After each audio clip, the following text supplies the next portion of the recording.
Muito boa noite! É sempre emocionante ver a imagem do querido Dr. Sócrates, que jogador espetacular, que ser humano fantástico. Vamos prestar uma homenagem a ele. Ontem o Sócrates faria 68 anos. E hoje o Corinthians tomou uma trombada, né?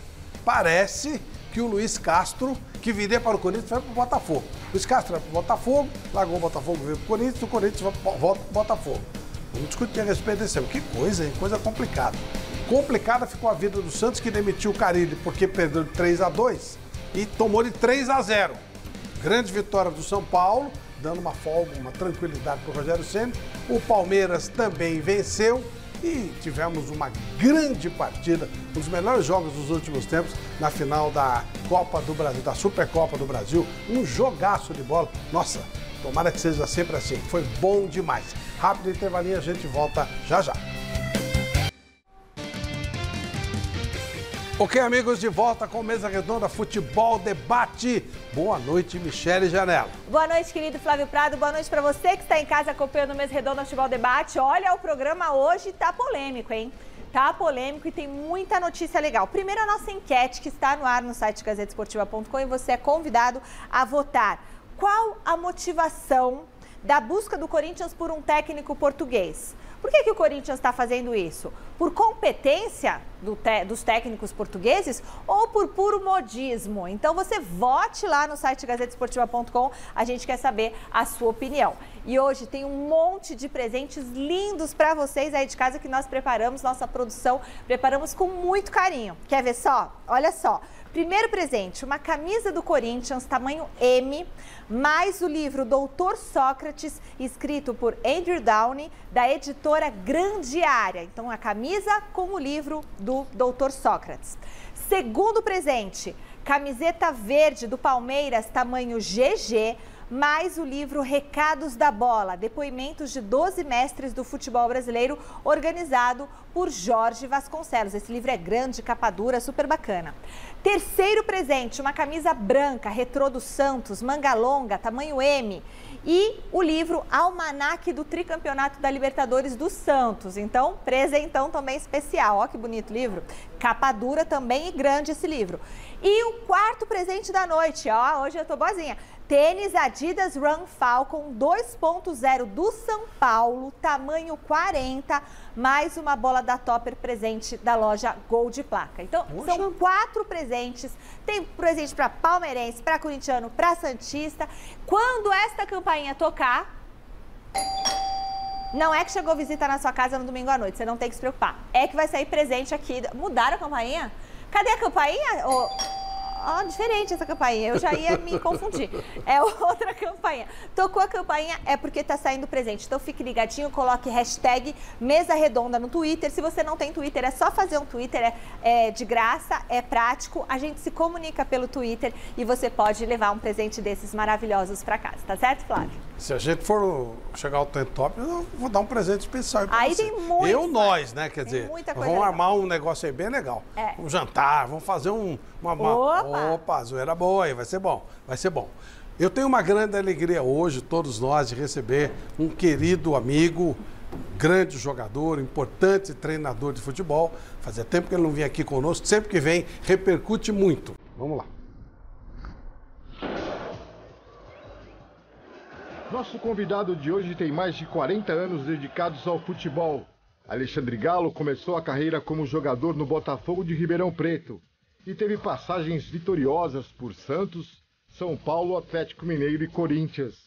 Como treinador, passou pelo Santos, Internacional, Náutico e Atlético Mineiro, entre tantos outros, totalizando mais de 20 clubes no currículo. Destaque também para o período no comando das categorias de base da seleção brasileira. Seu último trabalho foi em 2021, no Santa Cruz, com direito à saída polêmica, com apenas 12 dias no cargo. Galo, seja muito bem-vindo ao Mesa Redonda. Boa noite, Alexandre Galo. Bom recebê-lo aqui, Obrigado, tudo bem? Flávio, boa noite a todos. É um prazer estar aqui novamente. Obrigado pelo convite, pela oportunidade. Bom demais também rever o Paulo, um grande concorrente nos anos 90, né? Foi um grande jogador, sem dúvida foi um cara que todos os nossos As nossas disputas sempre foram leais e ele é um grande jogador, como sempre. E vai ser muito bom estar falando de futebol com vocês aqui. Muito obrigado pela oportunidade. E o tema é técnico, essa história aí, técnico brasileiro, de repente não serve mais, vem qualquer português. Um técnico bom de qualquer lugar do mundo é bem-vindo. Agora, quando começa a quarta, quinta linha, aí já tem alguma coisa que não tá legal. Tem alguma coisa que não tá batendo. Boa noite, mestre Alberto Helena Júnior. Você deve ter delirado com a final da Supercopa hoje, hein, mestre? Boa noite. Ah, caiu, a gente volta já. A República de... Como é que chama lá? Ibiúna. Ibiúna, né? Ibiúna. Estados Unidos de Ibiúna. Opa, lugar, um dos lugares mais lindos do Brasil. É bonito mesmo, é bonito mesmo. É um pouquinho longe e tal, mas é bonito. Vamos para Santos. O Santos perdeu do São Paulo por 3-0. Como estará o ambiente agora? Boa noite, Jonas Campos.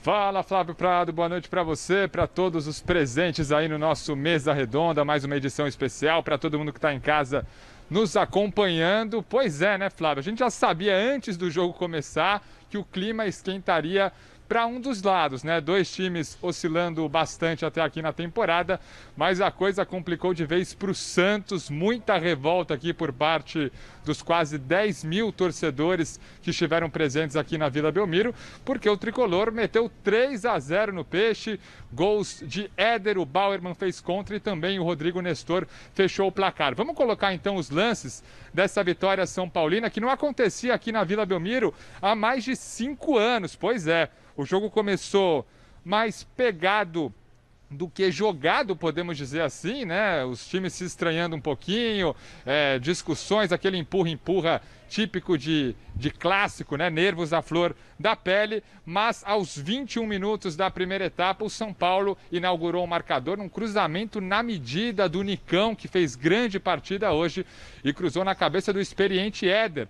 Tocou no cantinho do João Paulo de cabeça, abrindo o placar para o tricolor do Morumbi. O Rogério Ceni apostando nessa formação mais uma vez, com Éder e Nicão um pouco mais soltos ali na frente, Sara e Alisson fazendo a função pelos lados do campo e hoje Pablo Maia ali no meio-campo como primeiro volante junto com o Igor Gomes, né? O Santos, depois de sofrer o primeiro gol, foi crescendo na partida e aos 45 minutos da primeira etapa, grande polêmica, né, do primeiro tempo e do jogo também. Um lance, uma entrada forte ali do Reinaldo no Ângelo dentro da área, né? Todo mundo pediu pênalti, a galera aqui no estádio já dava a penalidade como certa, mas a Edna Alves, árbitra, mandou o jogo seguir. O VAR nem entrou em cena, né, para falar do lance. A Edna não precisou consultar o VAR, então foi uma grande polêmica do jogo aí essa entrada do Reinaldo em cima do garoto Ângelo. E ainda no primeiro tempo, o Marcos Leonardo quase empatou o jogo. O Rafinha, que entrou na lateral direita, porque o Igor Vinícius saiu sentindo, salvou o cabeceio do garoto santista. São Paulo foi em vantagem para o intervalo e daí voltou já controlando o jogo no segundo tempo, marcou o segundo gol que a gente vê aí, um belíssimo gol marcado, uma bela trama, né? Terminou com uma dividida do Sara com o Bauerman, mas a jogada muito bonita, o Rafinha achou o Caleri, que achou o Alisson, que colocou no meio da área. O São Paulo com 2-0 controlou ainda mais, foi valorizando a posse de bola, o Santos chegando apenas em lances isolados e no fim, para fechar a conta, Rodrigo Nestor com muita liberdade acertou um belíssimo chute de fora da área, colocou números finais ao jogo, 3-0 para esse São Paulo do Rogério Ceni, que ainda não sabe o que é perder clássicos, né? Nesse retorno ao tricolor, já venceu Corinthians, Palmeiras e hoje venceu o Santos nos 3 jogos sem tomar gols. Então, o retrospecto do Rogério nessa volta aí ao São Paulo nos clássicos, muito bem. Já o Santos, né, gente? Uma crise danada, definitivamente Fábio Carille não era o problema e agora segue essa busca, né? Para ter um novo técnico aqui na Baixada Santista. Alguns nomes já são especulados, né? O que a gente tem de informação é que a atual direção não prioriza nenhuma nacionalidade específica, então alguns nomes brasileiros são especulados, nomes argentinos também, Hernan Crespo, Gabriel Reis, o BK7, o Fabian Bustos, que está no Barcelona de Guayaquil. Mas a informação que a gente tem neste momento é que o Santos quer um treinador com DNA ofensivo, um time que jogue para frente, né? A característica histórica aqui do Santos, ainda mais aproveitando a garotada, não é tão o perfil do Carille, por isso a opção pela troca e a diretoria tentando agora buscar um nome com esse DNA ofensivo. Vamos ver o que aparece por aí. O Santos, que no Campeonato Paulista estaciona agora na segunda posição do Grupo D com 9 pontos. O Bragantino lidera de maneira isolada. E o Peixe, nesta quarta-feira, visita o Salgueiro, pressionadíssimo na Copa do Brasil. Jogo fora de casa. Nessa primeira fase, o visitante joga pelo empate. Já o São Paulo, Grupo B, chegou a 11 pontos. É o segundo colocado do grupo, mas tem um jogo a menos que o São Bernardo, que lidera com 14. Então, o Tricolor está na briga ainda direta pela liderança do Grupo B. E volta a campo, quinta-feira, contra o Campinense fora de casa. Estreando também na Copa do Brasil e cheio de moral. Vitória de hoje, viu, gente? Para dar moral para o Tricolor, Rogério Ceni bastante celebrado. E parece que agora, gente, vou até interromper aqui essa informação do Rogério, porque parece que tem Marcelo Fernandes e Edu Dracena falando ao vivo, a gente coloca agora no Mesa Redonda. Encostar mais no Ricardo Goulart. E assim, se desgastaram muito ali. E no segundo tempo, quando pensamos em fazer a substituição, de colocar o Pirani ali um pouco mais adiantado do Sandri, para ver se o Sandri aguentava mais um pouco também, e a gente continuar com o mesmo passe, que o Pirani sempre teve um bom passe, entendeu? E tentamos dessa maneira, não quisemos jamais abrir o meio de campo para dar contra-ataque para o São Paulo, até porque o São Paulo, a jogada deles era mais na beirada e cruzamento na área, eles tinham muitas pessoas que entravam na área. Isso foi bem, infelizmente no primeiro gol não conseguimos evitar isso, mas era o que eles mais apresentavam. Logicamente, abrimos um pouco, até o próprio time querendo ir para frente, nós empurrando o time um pouquinho mais para frente, mas infelizmente não deu. E quanto a Severo, eu acho que não. O DNA do Santos, como o próprio Edu falou, é de menina, de raio que cai aqui. Essa molecada está vindo desde o ano passado aqui tentando elevar o nome do Santos da melhor maneira possível. Tivemos um campeonato difícil brasileiro, onde tivemos uma arrancada no final e a molecada mostrou o quanto gosta do clube, enquanto trabalha para tentar colocar o clube no seu melhor lugar. E assim, lá eu não posso me queixar de ninguém, muito pelo contrário, só agradecer a todos os jogadores que se empenham para fazer o melhor. Infelizmente hoje foi um dia muito ruim para todos nós. O Santos vai contratar sim, Ademir. O Santos vai contratar. A gente está atento no mercado, sim. Como falei, vamos esperar agora a chegada do treinador, né? Por mais que o pessoal vai falar, mas não contratou com um treinador antigo. Mas a gente também estava atento no mercado, desde que se enquadrasse no que a gente pensava, né? Principalmente na parte financeira. Então, acredito que com a chegada do treinador, a gente possa identificar, de repente, quais as posições, quais as características dos jogadores que ele queira trabalhar, e aí a gente tentar trazer para o Santos. E é isso que a gente vai procurar fazer. Fim da entrevista coletiva. Muito obrigado, Marcelo. Muito obrigado, Edu. Uma boa noite a todos. Boa noite. É isso, gente. Clima tenso, né, aqui na Baixada Santista. O Marcelo Fernandes tentando segurar a bronca, enquanto o Edu Dracena e a cúpula santista não trazem um novo treinador. Eu ia dizendo, né, que do lado do São Paulo, dá para perceber aqui, observando até a beira do campo mesmo, um grupo que vai se fechando com muita união, né, muito apoio ao trabalho do Rogério Ceni, que eu repito, segue invicto nos clássicos desde que retornou ao clube, e hoje uma vitória em tese para dar moral para esse São Paulo, que na quinta-feira, eu repito, visita o Campinense pela Copa do Brasil. É jogo único, o Tricolor como visitante tem a vantagem do empate nessa primeira rodada. Clássico quente aqui na Vila, Peixe na crise e Tricolor respirando um pouquinho mais, mas meio de semana já tem Copa do Brasil e jogo decisivo para ambos os times, viu, Flávio? Jonas, muito obrigado. Se der tempo, a gente coloca o Rogério Ceni também falando, para que a gente tenha uma ideia do lado do São Paulo. Celso Cardoso, vitória maravilhosa. Antes de falar do jogo em si, primeiramente, boa noite, Paulo, boa Galo, noite. Uma honra tê-lo aqui, Chico, Michele, você que está em casa. Boa noite. Os caras têm a cara de pau de falar assim, mandamos o Carille embora porque agora nós queremos um técnico com perfil ofensivo, que tem a ver com o DNA do Santos. O técnico que estava antes do Carille é o Fernando Diniz, que tinha Filosofia ofensiva? Antes do Diniz era o Ariel Holan, argentino, que tinha filosofia ofensiva. Aí os caras não serviam porque, não, nós precisamos contratar o Carille porque ele vai fechar a casinha e a gente vai evitar o rebaixamento. E olha que o Carille nem foi o Carille do Corinthians, o Carille nem foi aquele cara de fechar a casinha, muito pelo contrário. Ele adotou os 3 zagueiros, colocou 2 atacantes para fazer as alas, um meio de campo super leve com jogadores que sabem sair jogando. Gente, cada hora é uma desculpa.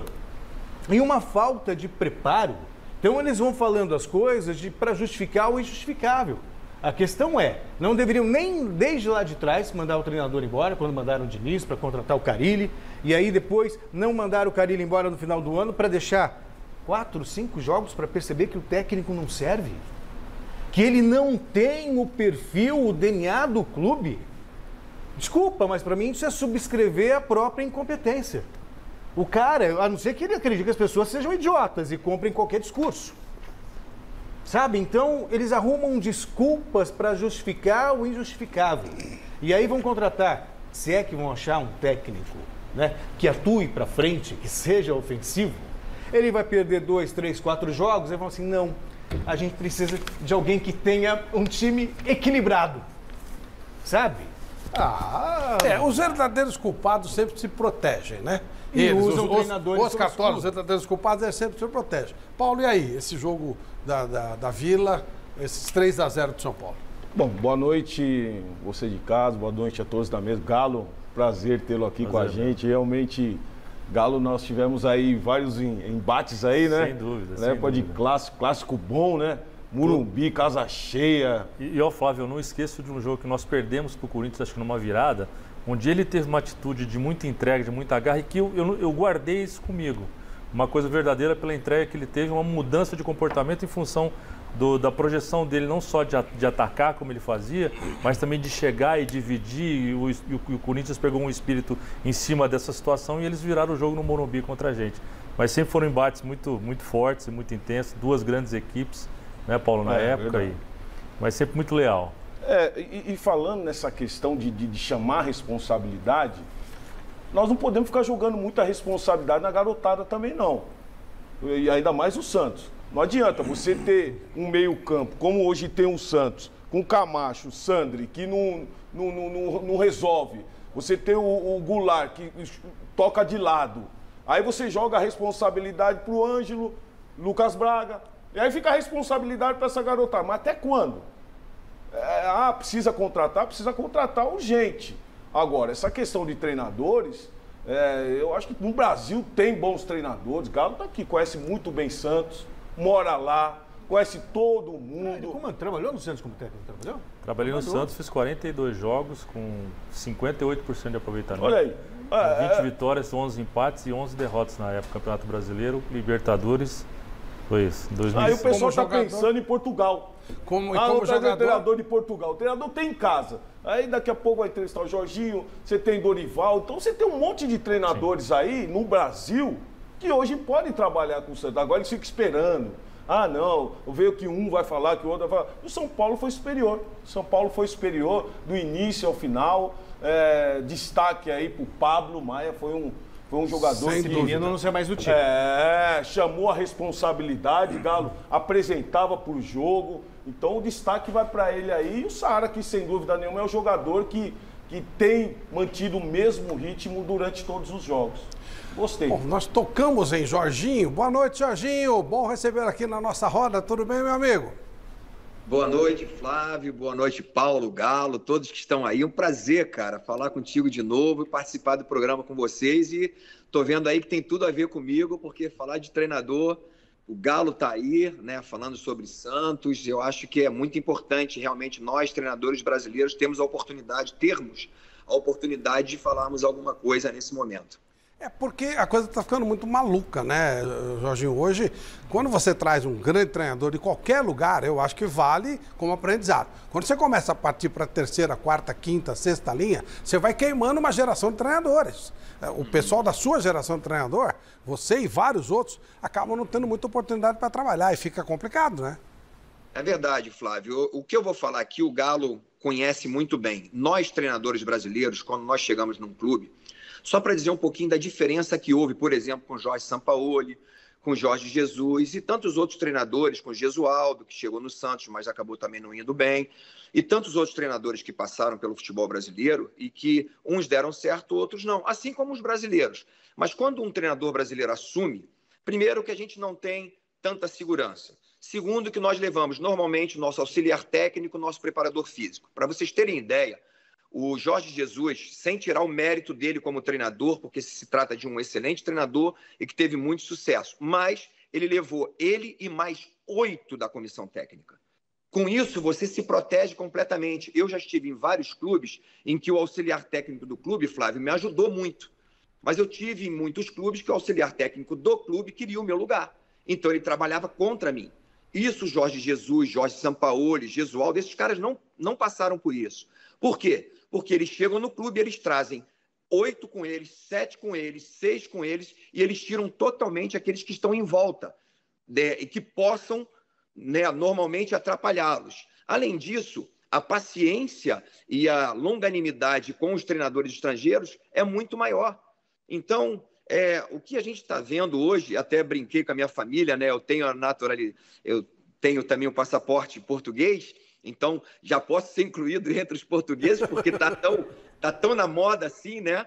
Mas eu fico vendo, né, que quando eu vejo uma enquete saiu um treinador de um clube e que eu vejo tantos treinadores de fora e alguns treinadores brasileiros também, eu nunca vejo o meu nome, eu falo, o que eu fiz? Né? Assumi um Flamengo que não tinha o que o Jorge Jesus teve, que era realmente um elenco maravilhoso, um elenco de muita qualidade. Acredito que ele teve muito sucesso pelo potencial que ele tinha, mas também pelo elenco que nós vemos hoje, no caso aí o Paulo Souza pegando um elenco maravilhoso, o próprio Turco Mohamed pegando também um elenco maravilhoso do Atlético. Eu gostaria de ver, sinceramente, assim, é uma indignação minha, mas eu gostaria de ver Jorge Jesus, Gesualdo, Jorge Sampaoli, Abel, os estrangeiros pegarem, por exemplo, o Cuiabá, como eu peguei, e mantê-lo na primeira divisão e levá-lo à Sul-Americana, ou, quem sabe, já que eles são muito melhores do que nós, que eles levassem um Cuiabá, por exemplo, a ser campeão brasileiro.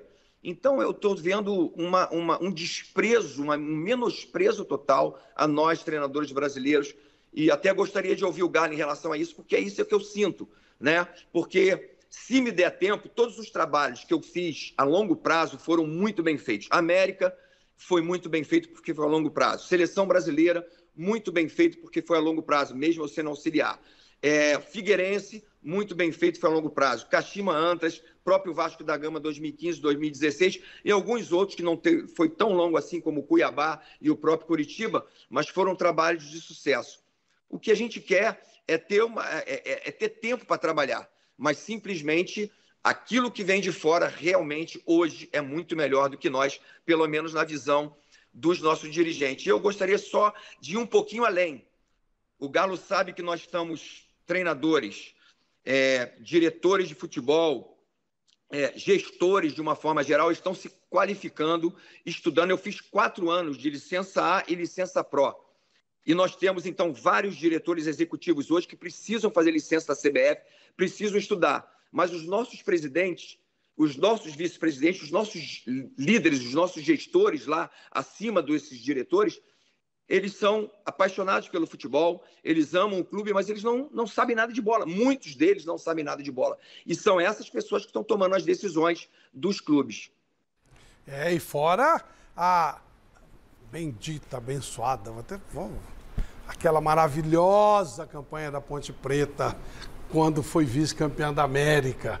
Nossa Senhora, aquilo foi... Eu quase morri, é verdade. Mas foi maravilhoso, foi maravilhoso. Ô, cara, você foi citado pelo Jorginho, realmente é um momento de se conversar a respeito do tema, né? Então, faço das palavras dele as minhas, com certeza, 100% do que ele falou, ele está correto. Vou mais além, o Brasil ganhou absolutamente tudo em todas as categorias, é o único país do mundo que ganhou tudo com treinadores brasileiros, né? Nós temos aí as 5 Copas, nós temos 11 campeonatos mundiais. Então, quer dizer, é uma situação que justamente o que o Jorginho falou. O futebol brasileiro ele sempre foi feito por profissionais, mas dirigido por amadores. Infelizmente, quem nos julga hoje não é preparado. Inclusive no curso, como a gente comentava lá, Jorginho, no curso das licenças que eu também fiz, a A e a Pro, não adianta a gente ter esse curso se o gestor que nos julga não está alinhado com o que realmente o futebol precisa. Vocês estavam falando do Santos agora. Como é que o Santos cria uma situação dessa com o DNA num momento que ele não pode ser feito dessa maneira? Não tem condições e nem qualidade para isso. Então, quer dizer, agora respondo ainda mais para vocês. Você imagina se daqui a pouco vem um comentarista português começar a comentar no futebol brasileiro ou apresentar um programa das grandes emissoras como é a Gazeta e tantas outras assim. Esse é o nosso sentimento hoje. Quer dizer que tudo que foi feito até agora no Brasil foi jogado para fora.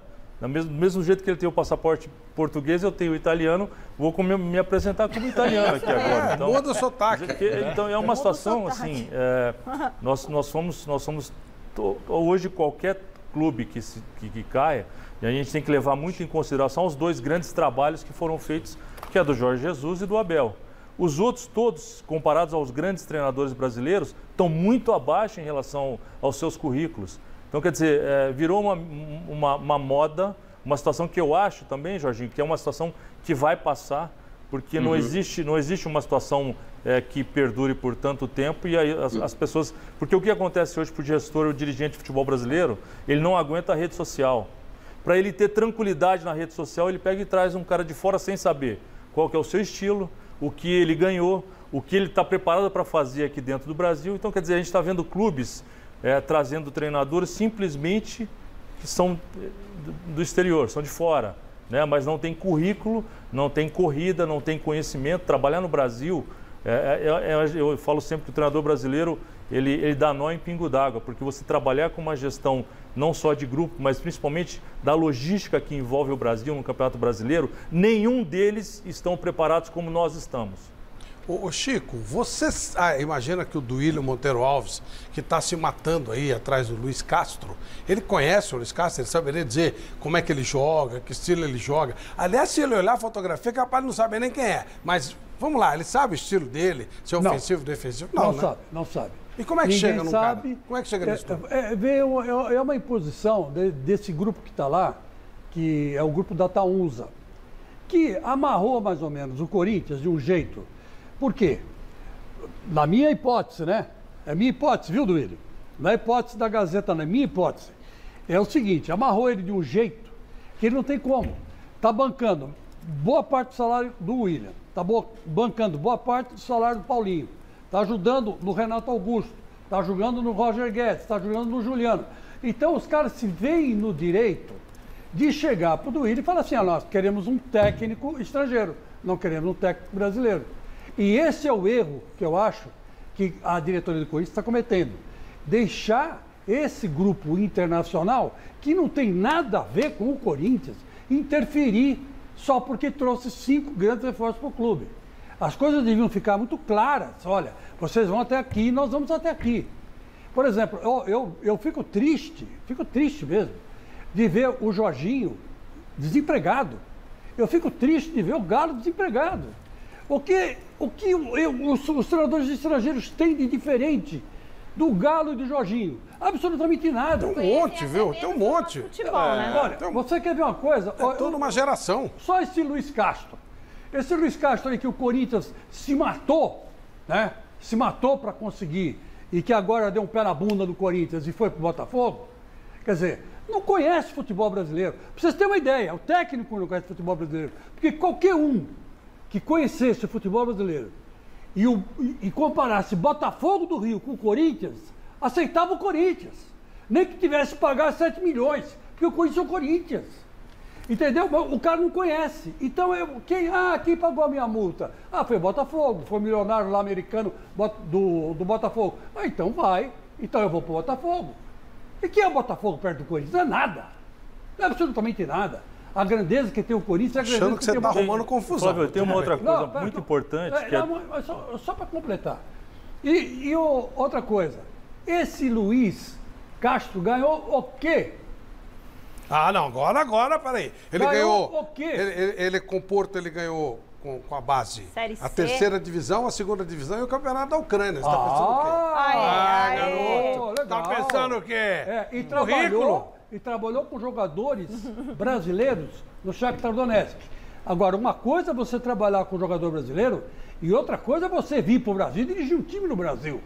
Com todos esses problemas aí que o Jorginho levantou. Todos esses problemas que o Jorginho levantou, que ele tem razão. Hoje, o técnico brasileiro está sendo boicotado. Injustamente, na minha opinião. Injustamente. Jorginho, o Corinthians colocou, durante 8 meses, um cara no cargo que não era treinador. Era um estagiário, nunca tinha ganhado nada.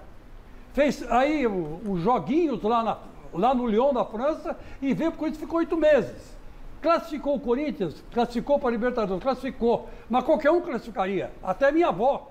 Porque ele tinha Renato Augusto, tinha William, tinha jogadores você está escolhendo o técnico brasileiro agora? Espera só um pouquinho. Esse não é técnico brasileiro, esse aí é estagiário. Técnico o senhor Jorginho. Técnico é o senhor Galo, que tem história como treinador. O cara tem que ter história como treinador. Tem que ter dirigido times importantes do futebol brasileiro. Não pode chegar no Corinthians e cair de paraquedas. E foi o que aconteceu com o Silvinho, caiu de paraquedas. Aí mandaram o cara embora. Aí você fala, bom, agora vem um treinador decente no lugar dele. Não pode vir brasileiro, tem que ser português. E aí, cadê o português? Ó, meu querido Jorginho, recusaram o Corinthians, o Aguirre, que é estrangeiro, o Renato, o Aguirre porque ele queria ir para o Internacional, que é uruguaio, né? O Renato Gaúcho, que é brasileiro, mas estava com o olho grande em cima do Flamengo e quebrou a cara no Flamengo. E agora, esse tal de Luiz Castro, que ninguém sabe quem é. Ele vai dar a resposta oficial, é amanhã. É amanhã. Mas o que você acha que ele vai falar? Não sei. O cara pagou 7 milhões de multa dele, ele vai para o Botafogo. Evidente que vai. É bem provável que ele vá. Né? Ninguém não pode saber o futuro. Fala, Galo. Então, o que eu acho é o seguinte, Galo, é que vocês estão sendo injustiçados, sim. E principalmente, não é pelo Santos, não. O pior de tudo, o Santos já tem tempo. Porque o Santos lá tem grande dificuldade para encarar aqueles conselheiros. Se os conselheiros do Corinthians são complicados, imagina os do Santos, que estão muito localizados, estão presos à cidade, ao clube, às tradições do clube. O Corinthians é que me deixa preocupado, porque é o time, na minha opinião, de maior torcida do Brasil, e não tem treinador. Tá indo na onda, né? Não tem treinador há 15 dias. Há 15 dias mandou embora o Silvinho e colocou o Fernando Lázaro. E agora não quer o Fernando Lázaro, que fez 4 jogos e ganhou 3 e empatou 1. Legal. Jorginho, o que se falou, e não é a primeira vez, é que você teria havido interferência no seu trabalho, tipo querer escalar time. O Alberto Valentim já falou a mesma coisa lá no Cuiabá. Chegou a acontecer isso mesmo?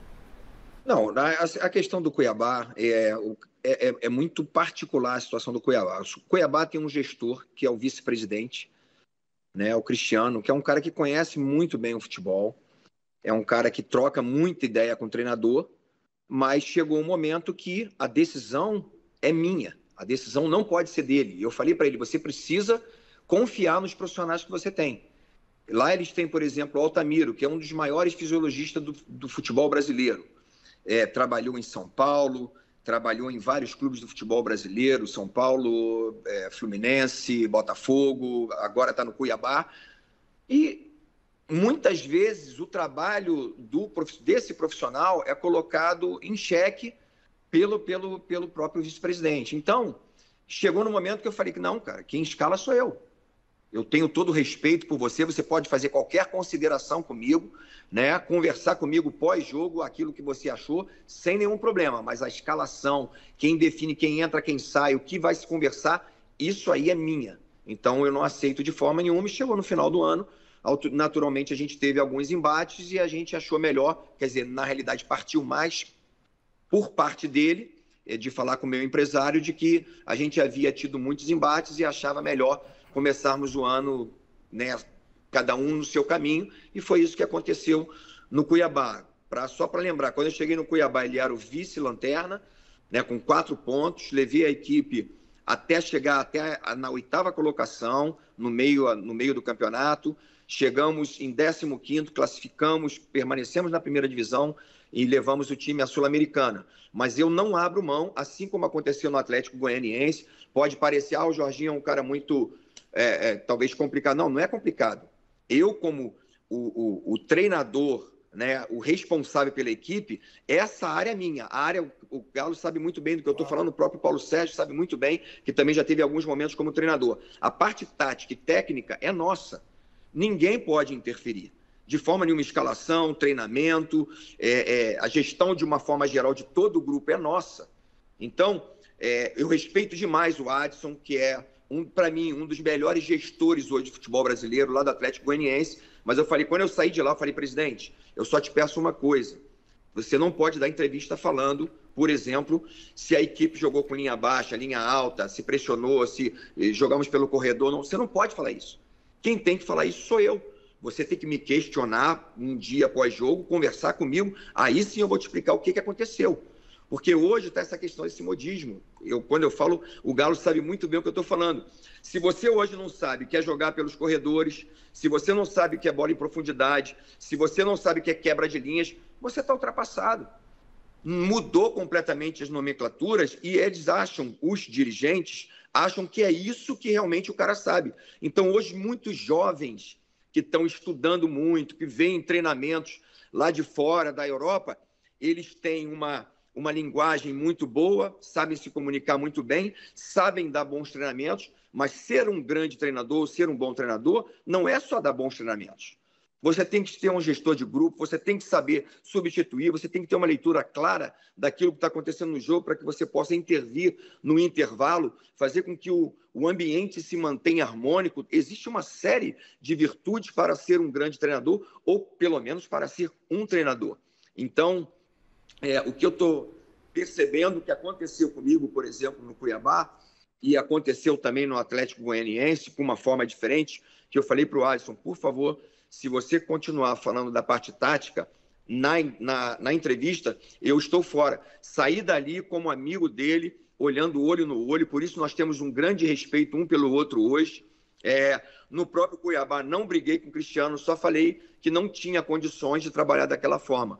Se eu não tenho a liberdade de colocar a equipe em campo, aquela que eu quero, eu não posso trabalhar de forma nenhuma. Se eu chegar a um ponto que não tem condições de eu ter a minha liberdade, de escalar o time, de dar os meus treinamentos, é melhor não me contratarem. Então, eu prefiro ficar fora disso. Agora, eu respeito todos os meus líderes, converso com todos eles, entendo que o futebol hoje mudou totalmente. A gente tem hoje o coordenador técnico, a gente tem o supervisor, o diretor de futebol, tem o CEO, que a gente tem que ter uma conversa, tem tantos profissionais hoje envolvidos para a gente tomar várias decisões, além dos analistas de desempenho que observam as equipes adversárias e as nossas também, e a gente trabalha sempre em conjunto, mas a decisão final é do treinador. E nós, como brasileiros, nós não estamos tendo o tempo necessário para desenvolvermos o nosso trabalho. Então, eu não falo de forma nenhuma contra o estrangeiro, porque eu já fui estrangeiro em 2 oportunidades como treinador, em várias oportunidades como jogador. Eu sei o quanto é importante essa troca de informações. Foi maravilhoso ter aqui o Abel, por exemplo, da forma de jogar. Por exemplo, com todo respeito ao Abel Ferreira, que eu considero uma pessoa, parece ser um cara sensacional, um gestor de grupo maravilhoso que tem uma filosofia de trabalho, uma metodologia de trabalho e um sistema de jogo definido. Mas, por exemplo, se nós, treinadores brasileiros, entrássemos com uma linha de 6, como aconteceu, na primeira linha de marcação defesa, uma linha de 6, como o Palmeiras entrou na final do Mundial, a gente seria massacrado.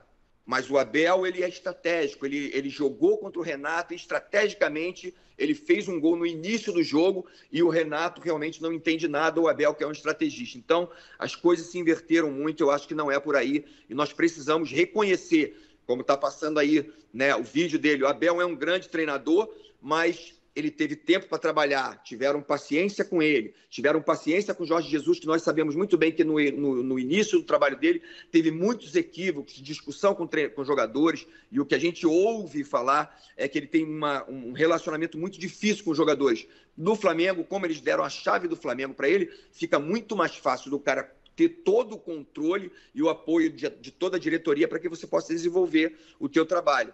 Nós, treinadores, a gente chega num clube, como eu falei, com 3 profissionais, tem tantos profissionais, muitas vezes eles trabalham junto, muitas vezes eles trabalham contra. Então, a gente tem que saber lidar com toda essa situação. Com isso, se não vem um bom resultado, automaticamente acontece as demissões. Por exemplo, nós tivemos demissão de Anderson, tivemos demissão de Silvinho, o próprio Marcelo Cabo pediu demissão, uma situação.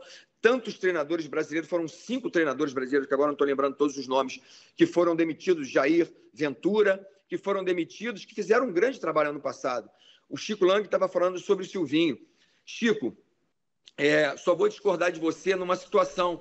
O Silvinho fez um grande trabalho, sim, porque antes de chegar às 4, e na realidade os 3 grandes nomes que chegaram para o Juliano, os 3 que chegaram, Juliano... lembrem aí, por favor. Roger Guedes e Renato Augusto. E Renato Augusto, os 3. O time do Corinthians era um time bastante limitado. Esses 3, eu tomei 3 gols do Corinthians. 3 gols feitos por esses 3 jogadores, 3 reforços do Corinthians. E o Silvinho, se ele tivesse um tempo maior de desenvolver o trabalho dele, ele mesmo tendo sido auxiliar do Tite, tendo tido a primeira oportunidade no Lyon, se ele tivesse um tempo, assim como o Abel não tinha tido nenhum título. O primeiro título do Abel foi no Palmeiras. Então, quer dizer, se tivessem dado ao Silvinho o tempo necessário, mas não, eu vi essa entrevista do presidente do Corinthians falando que nós estamos meio ultrapassados. O que ele estudou, com todo respeito à torcida do Corinthians, à instituição Corinthians? Mas o que o senhor Duílio entende em termos de gestão do futebol? Ele se preparou, ele estudou na CBF, ele fez curso licença A, licença Pro, ele fez isso. Não. Então, acho que as coisas são invertidas. Com todo respeito ao Corinthians, como eu falei, mas assim, é difícil para nós treinadores ouvirmos isso. Eu me preparei, eu estudei, eu tenho 20 anos como treinador, eu tenho 16 anos eu tenho 20 anos, foram 20 anos como jogador, 16 anos como treinador, e tive uma oportunidade de trabalhar com o Flamengo menos de 3 meses. Fiz um excelente trabalho no Vasco, mas quando eu voltei no Vasco em 2018, fui mandado embora com 2 meses e meio. Quer dizer, se eu pego um trabalho a longo prazo, com aquilo que eu conheço de campo, com aquilo que eu conheço hoje de gestão de grupo, de treinamentos específicos em relação ao sistema que eu estou desenvolvendo, que hoje, graças a Deus, eu entendo muito bem de desenvolver o atleta individualmente e coletivamente, tecnicamente, taticamente, desenvolvo juntamente com grandes profissionais do clube. Mas eu não tenho tempo. Eu simplesmente, quando eu tenho tempo, mas eu tenho que me sujeitar a uma situação como aconteceu, por exemplo, no Cuiabá. Eu não vou me sujeitar. Eu prefiro sair, porque se eu não tenho a liberdade de desenvolver, mesmo entendendo a questão da hierarquia, que o meu presidente está acima de mim, que ele pode falar comigo, que ele pode conversar comigo e chamar a minha atenção sobre qualquer coisa, mas a decisão de campo, a decisão de vestiário é minha, isso eu não abro mão. Perfeito. Nós tivemos alguns casos, quando o Osório esteve aqui em São Paulo, o presidente, à época, Carlos Miguel Haddad, mandou um WhatsApp para ele, no meio do jogo, contestando uma substituição. E naquele dia ele falou, estou indo embora. Se colocou no mercado e foi para a seleção mexicana. Nós tivemos, na Ferroviária de Araraquara, o Sérgio Soares, o ano passado também, saindo desse jeito. Michele? Flávio Prado, muitas perguntas aqui para o Jorginho, né? Muita gente contente com a participação dele aqui no Mesa Redonda. E, Jorginho, a pergunta que os nossos internautas estão fazendo aqui no momento é a seguinte: você está preparado para assumir o Corinthians caso receba esse convite? E você acha que teria respaldo da diretoria conhecendo o futebol brasileiro por quanto tempo, caso houvessem derrotas? Michele, tendo essa situação, né, eu acabei de falar agora, né, eu sei o que, quando a gente fala, por exemplo, de um presidente, com todo respeito eu estou falando isso em relação ao presidente Duílio, que ele tem todo o direito de fazer qualquer colocação. Agora, dizer que nós, treinadores brasileiros, estamos ultrapassados ou estamos um pouco ultrapassados, não é verdade. Não é verdade. A verdade é que os treinadores estrangeiros, eles estão chegando e os clubes estão entregando as chaves na mão deles. E a gente não tem essa oportunidade. Imagine eu, como um treinador hoje, chegando no Corinthians e podendo levar 8 profissionais meus. Facilita tudo e tendo condições, tendo dinheiro, tendo apoio, porque é fundamental, todo presidente, diretoria, precisa dar apoio para o treinador. Claro que se ele não está desenvolvendo, ele não está dando o resultado necessário, mas ele tem que ter um tempo para desenvolver o trabalho. Eu estou muito bem preparado, eu tenho anos, eu fui um atleta de alto rendimento, já trabalhei em grandes clubes como treinador, já trabalhei fora do Brasil, trabalhei no Japão, trabalhei nos Emirados, trabalhei em Vasco, trabalhei em Flamengo, Ponte Preta, Bahia, sabe? Eu estou muito bem preparado. A questão é que nós, brasileiros, hoje, realmente assim, estamos sendo tratados de uma forma de que nós não entendemos, que nós não estudamos. A realidade é que houve uma defasagem num tempo em que não existia um curso de qualidade, porque nós precisamos falar, apesar de ser um curso caro, e isso é difícil de falar, mas a realidade é que todos os cursos feitos pelas federações no mundo inteiro, ele não é barato. E realmente ele é caro. Se fizer, o Paulo sabe disso, se for fazer um curso de licença B, C, A depois, licença Pro na Alemanha, é caríssimo. Então, e a gente sabe que muita gente reclama, eu sei que ex-profissionais, ex-atletas reclamam, eu acho que deveria sim ter algumas bolsas para alguns ex-atletas, mas a realidade é que o curso está cada vez mais se qualificando e nos ajudando, nos aperfeiçoando. Teoricamente, eu aprendi muita coisa. Eles sabem muito bem o que eu vou falar. Uma coisa é ser jogador e, de repente, do nada eu parei de ser jogador e aí, daqui a pouco eu estava na seleção brasileira, assumi o América em 7 meses, América aqui do Rio, disputei apenas o Campeonato Carioca. Logo depois da Copa de 2006, eu estava na seleção brasileira. E não é fácil. O Dunga chegou de início, ele nunca tinha tido uma oportunidade. Nós desenvolvemos um grande trabalho até chegar uma Copa do Mundo e nós perdemos nas oitavas, assim como o Tite perdeu, assim como o Parreira perdeu e tantos outros perderam também. Mas, assim, eu me sinto muito preparado. Agora, se não acreditarem no meu potencial, naquilo que eu tenho de DNA em termos de realmente de vivência do futebol, não apenas de vivência, a gente sabe muito bem que hoje não basta ser apenas um ex-atleta, não basta você apenas ter uma gestão de grupo, você tem que ter uma leitura clara do jogo, tem que ter alguns sistemas que você possa dentro do jogo mudar, você tem que ter uma leitura clara daquilo que está acontecendo no primeiro tempo para que você possa conversar, você tem que saber abordar o jogador. Os atletas, ex-atletas que estão aí sabem muito bem, uma coisa é você chamar a atenção de um atleta como o Nenê, a outra coisa é você chamar a atenção de um jovem com 20 anos. Muitos jovens que estão fazendo trabalho maravilhoso de assessoria, de analista de desempenho, que têm assumido em algum momento ou outro o cargo de treinador, eles não sabem lidar com essa situação.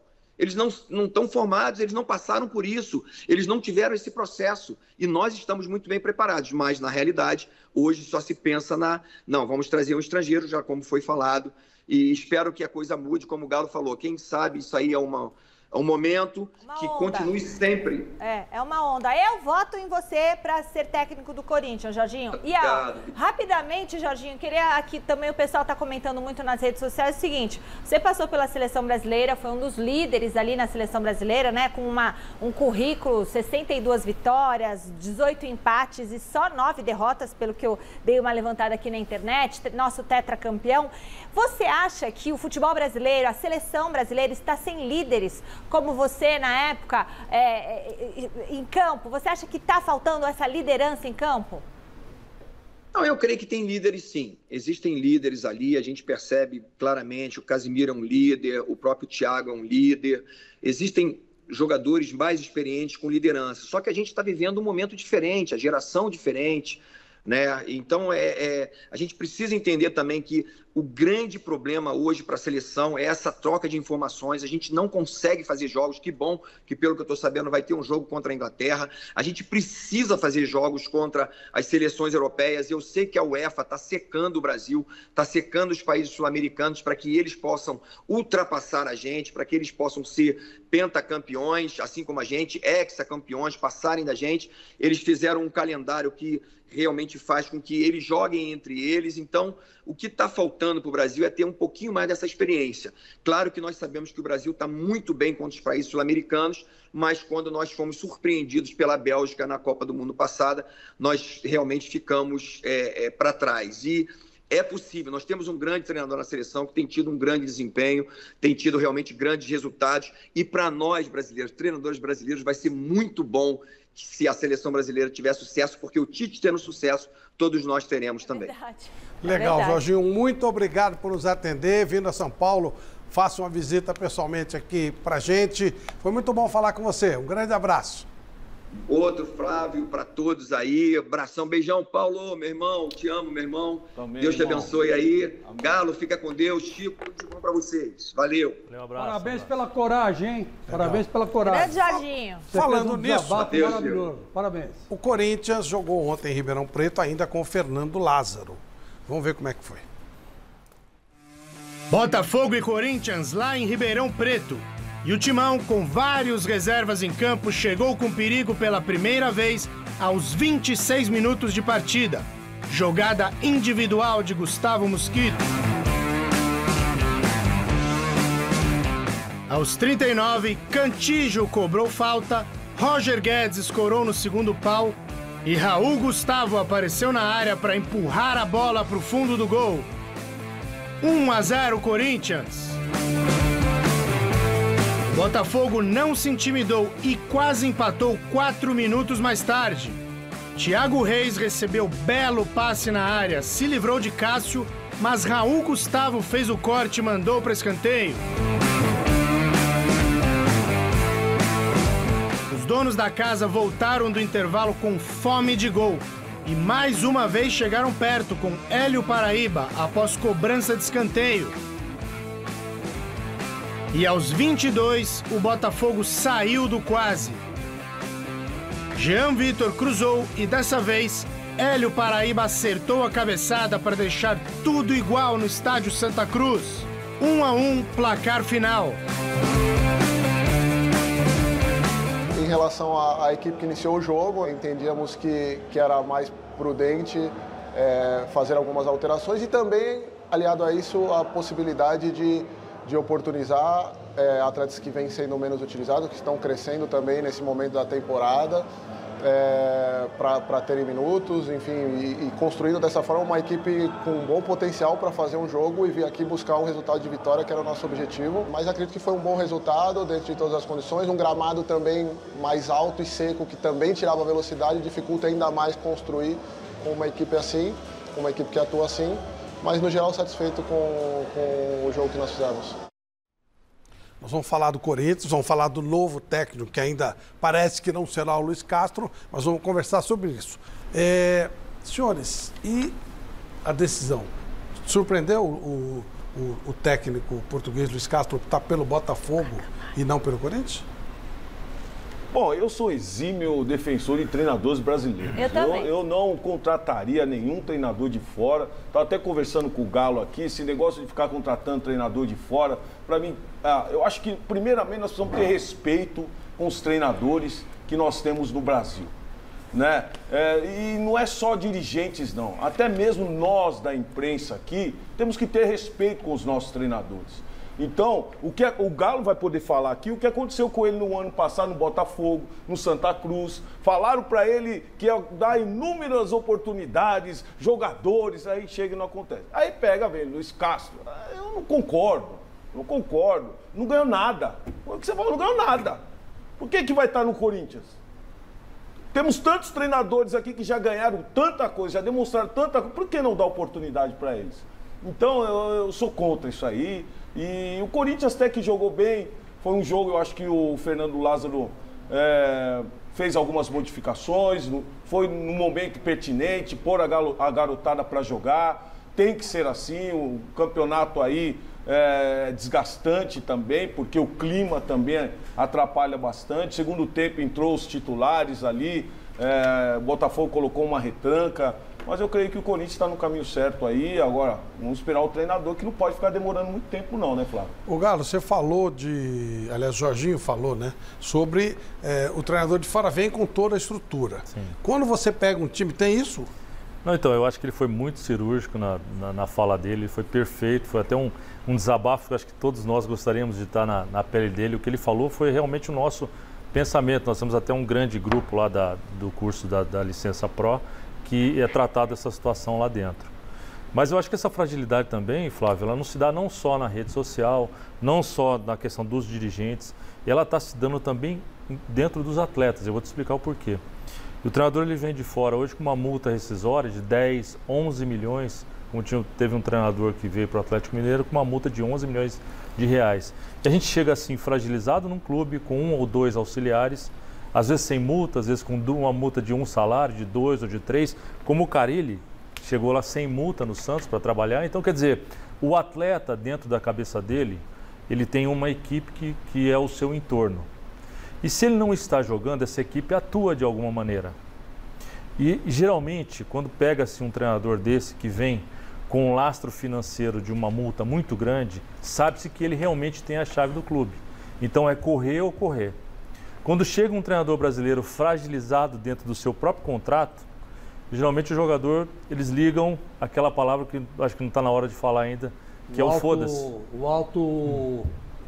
Já falou. Alto funico. Exatamente. Então, chegou também aos atletas essa fragilidade toda. Então não está sendo fácil. O respeito é diferente. O respeito é diferente, justamente em cima disso, do próprio contrato.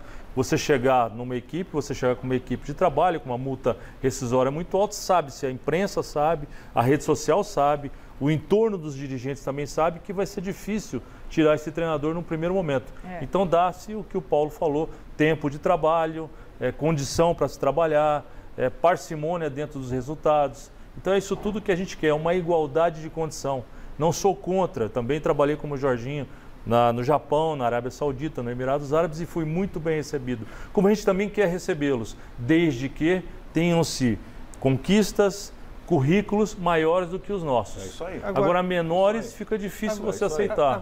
Agora, Galo, e eu concordo plenamente, isso faz parte da minha defesa dos trabalhos, sem tempo para treinamento, né? Se você pegar os grandes trabalhos de times até mais limitados, quando o Paulista foi campeão da Copa do Brasil, como assim, 3 anos de trabalho. Sim. O São Caetano, quando foi vice-campeão brasileiro 2 vezes e vice-campeão da Libertadores, o Jair na época tinha mais de 2 anos de trabalho. O Mano Menezes do Grêmio, que chegou na final de Libertadores, tinha quase 3 anos de trabalho. Quanto a isso, tudo bem.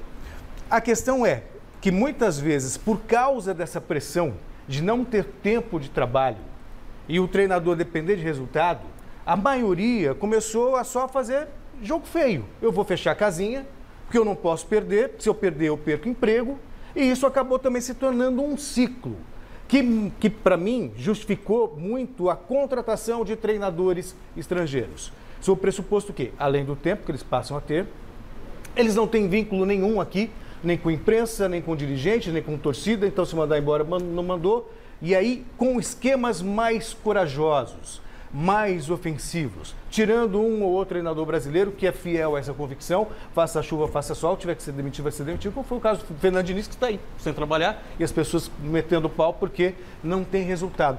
Você não acha também que esse comportamento, teoricamente, de apego ao trabalho, para não perder o emprego e aí fechando a casinha, como sempre, com jogos muito feios, também não contribuiu, apesar de ser uma consequência dessa instabilidade? Antes do Galo responder, deixa eu só passar, porque, nossa, a pergunta foi tão comprida que eu nem sei o que você perguntou, você guarda na cabeça, Galo. Então vamos lá. Camiseta verde do Palmeiras, tamanho GG, mais o livro Recados da Bola. Depoimentos de 12 mestres do futebol brasileiro organizado por Jorge Vasconcelos vai para Milene de Souza Pereira. Milene de Souza Pereira tem uma semana para retirar seu presente aqui. Nossa produção vai entrar em contato com você. Ainda temos camisa do Corinthians, tamanho M, mais o livro do Dr. Sócrates. Camisa branca, retrô do Santos, manga longa, mais o almanaque do tricampeonato da Libertadores do Santos. E o tênis Adidas Run Falcon 2.0 do São Paulo, tamanho 40, com a bola topper presente da loja Gold, placa hashtag Mesa Redonda no Twitter. Galo? Então, nós também somos responsáveis por isso. De falo, não existe uma união, não existe uma federação que foi criada também, não existe isso para que realmente exista uma defesa muito grande. Mas é evidente que eu não concordo com isso porque eu entendo a cabeça do dirigente. O dirigente hoje ele não suporta, porque ele tem 3 anos de mandato, ele não quer dar esse tempo ao treinador. Era mais em tempo de rede social. Não, ele precisa vencer. Sabe por quê? Porque ele chega bem intencionado dentro do clube, ele é um cara da sociedade, da cidade, então ele quer resultado, porque ele não aguenta a cobrança externa. Então o que acontece é isso. Uma vez eu conversei com o presidente do Benfica, ele falou, Galo, eu não entendo o que acontece com o Brasil. Como é que pode um cara ficar 3 anos com o topo da pirâmide no Brasil? Também está errado. Porque por isso que eu acredito muito na SA. Os clubes vão melhorar, a questão do futebol brasileiro num todo vai melhorar, porque o cara entra, ele tem 3 anos de mandato. Se não dá certo nos 6 primeiros meses, ele troca. Se não dá certo depois, no 9º mês, ele troca novamente, porque a cobrança dele externa, ele não suporta isso. Então o que acontece? Eu discordo dessa questão que os treinadores se fecharam em função de ter sido mandado embora ou não. Pelo menos isso não aconteceu comigo. Fui mandado várias vezes embora, algumas vezes eu pedi para sair, mas sempre tentei jogar para vencer. E eu acho que isso nunca foi o problema. O problema foi não suportar 1, 2 ou 3 derrotas. Porque eu acho que a questão deles é que eles precisam ou da reeleição ou precisam se justificar para a sociedade local. Isso ficou muito ruim. Então, fragilizou sim o nosso trabalho. E eu acredito também que tem alguns treinadores que jogam para não perder, para também se manterem no emprego. Porque virou praticamente quase que uma prostituição em cima dessa situação de entra e sai, e 4 jogos, e 8 jogos, e 5 jogos. E multa, o cara vai ganhando dinheiro, vai se ajeitando Só que também, acontece, Flávio, que hoje as multas, elas praticamente acabaram no Brasil. Sim, mas houve um período aí que deu para muita gente enriquecer. Sem dúvida. Hoje a multa que acontece é para os estrangeiros. Vem uma mudança de país, é evidente que eles vêm calçados em cima de um contrato. Mas eu acredito que essa questão é muito mais da fragilidade do gestor que causou essa situação para os treinadores. Legal, deixa eu falar com o mestre Alberto Helena, que a gente não falou com ele até agora. Helena, boa noite, antes de mais nada. Você entende que, nesse caso aí do Luiz Castro, ele está optando pelo Botafogo, pelo que tudo indica. E o Galo levanta a tese. Bom, o Botafogo hoje é uma empresa e o Corinthians não é. Você entende que esse fator pode estar pesando nessa decisão? Eu tenho a impressão que sim. Aliás, só pode se justificar dessa maneira, né? Porque, afinal de contas, o Corinthians, neste momento, nesta quadra da vida do futebol brasileiro, o Corinthians é mais importante que o Botafogo. Mas o problema todo está exatamente na origem. A origem é o Cartola. O Cartola que seguia pelas redes sociais, pelo disque-disque dos conselheiros. A rede social é uma cloaca, né? É um bidê de psiquiatra. Quer dizer, toda a besteira do mundo está ali reunida, né? E ainda transforma as pessoas em celebridades. Quer dizer, o negócio virou de cabeça para baixo. E, independentemente disso, o brasileiro, e aí não é só o treinador de futebol, mas o brasileiro tem uma memória do cabeça de alfinete. E, consequentemente, ele vive repetindo os erros do passado porque ele não conhece o passado. Ele acha que está inventando uma coisa nova, quando já aquilo está mais do que ultrapassado. Pega-se esse caso dos 3 zagueiros, antes eram os 3 volantes, aí foram mais para trás, 3 zagueiros. É a escolinha do medo que está formando esses professores todos. E não é só aqui. E você deve estar lembrado, eu há muitos anos venho fazendo um testezinho, uma pegadinha com treinador brasileiro e estrangeiro, né? Que é perguntar o que é o quadrado mágico. Aí todos eles, nenhum me respondeu exatamente a verdade, o fato. Todos repetem a mesma história. São 4 jogadores de extrema habilidade que jogam ali. Não é nada disso. O quadrado mágico foi inventado por um escocês, técnico escocês, final dos anos 20, começo dos anos 30, chamado Herbert Chapman, e que era o seguinte, era o WM. Você põe um W em cima, e um M embaixo, esses dois vértices aqui, do M e os de baixo do W, eles formam um quadrado no meio de campo.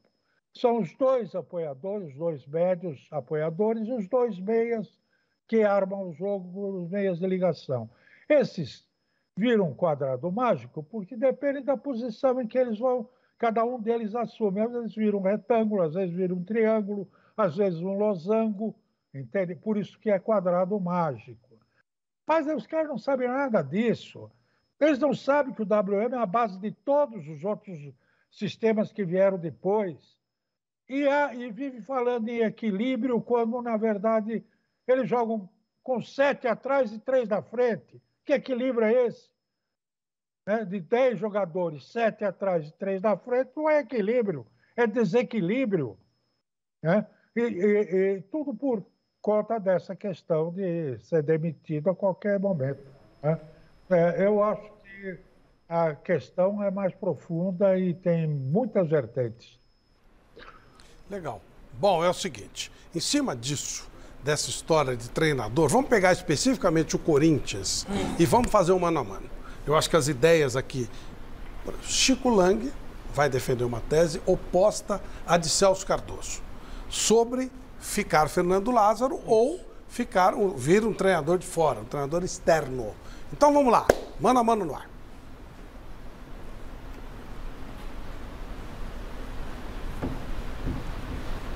Vamos lá?